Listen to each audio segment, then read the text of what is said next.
Redni uporabniki tovrstne infrastrukture se srečujejo s številnimi izzivi. Slabe pogoje imamo za treninge, kar se tiče plavanja. V zimskem času treniramo v osnovnih šolah v Krškem in v Leskovcu. V prehodnem času se potem udeležimo treningov v Termah Čatež in v poletnem času treniramo v bistvu v domačem bazenu Brestanica. Pred začetkom vseh postopkov pa je bilo potrebno določiti lokacijo novega objekta. Bile so nekaj časa v igri, torej več lokacij, na koncu je občinski svet že pred leti sprejel to lokacijo, se pravi v športnem centru Matije Gubca, kot primerno lokacijo.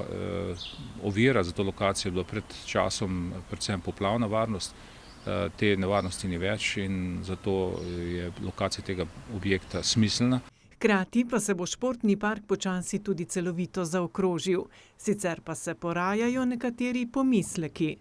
Ena izmed pripomb je seveda tudi bližina pokopališča, kar pa je sedaj, če gledamo z tega trenutka in iz te situacije, lahko moteče, vendar pa je treba vedeti, da se to da z različnimi rešitvami, kot je na primer ozelenitev in podobno, rešiti na tak način, da prisotnost pokopališča ne bo v nobenem pogledu moteča.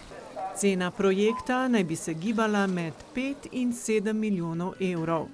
Vemo, da v Krškem potrebujemo nek pokrit bazen za potrebe rekreacije občanov, tudi za plavalce in ostale športnike, ki potrebujejo tak bazen. Mislim, da ta odločitev, ki je sprejela komisija, da gre za bazen 25-30 metrov, v katerem se lahko izvajajo tudi tekmovanja, da je pravzaprav racionalna in smiselna, kajti to pomeni tudi dolgoročno manjše stroške vzdrževanja in delovanja tega bazena. Ob zagotovljenih sredstvih naj bi bil bazen dokončan v dobrem letu in pol.